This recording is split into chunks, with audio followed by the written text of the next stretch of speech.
இது நம்ம கவனிக்க வேண்டிய விஷயம். இதை யாருமே பேச மாட்டேங்கிறாங்க. 27 தொகுதியில பாஜக பரவாயில்ல நின்னுக்குச்சே, பரவாயில்லையே பாஜக ஒரு மாநில கட்சிக்கு வழி விட்டுருச்சுங்கிற மாதிரி பேசுறாங்க. அது இன்னொரு கட்சியினுடைய கட்டமைப்பை அப்படியே புடுங்குது. அதிமுகக்கு இருந்த முக்குளத்தூர் பேஸை புடுங்குது. அதிமுகக்கு இருந்த தென் மாவட்ட பேஸ் அப்படியே பாஜக எடுக்குது.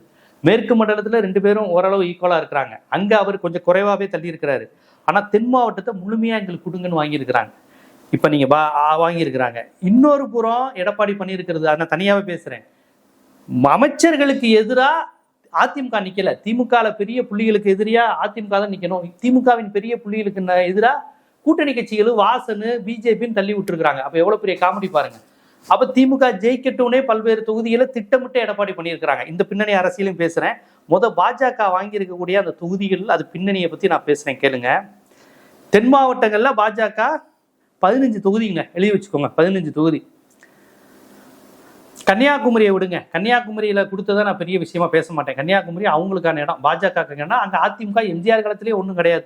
ஸோ அங்க விளவங்கோடு, பத்மநாபபுரம், குளச்சல், நாகர்கோவில் போன்ற தொகுதிகளில் பாஜக நிற்குது.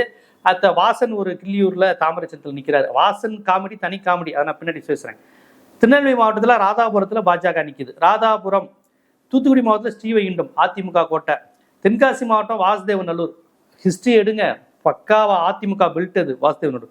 விருதுநகர் மாவட்டம் சாத்தூர் அதிமுக கோட்டை. ராமநாதபுரம் கேட்கவே வேணாம், ஏடிஎம்கே பெல்ட். சிவகங்கை மாவட்டம் மானாமதுரை.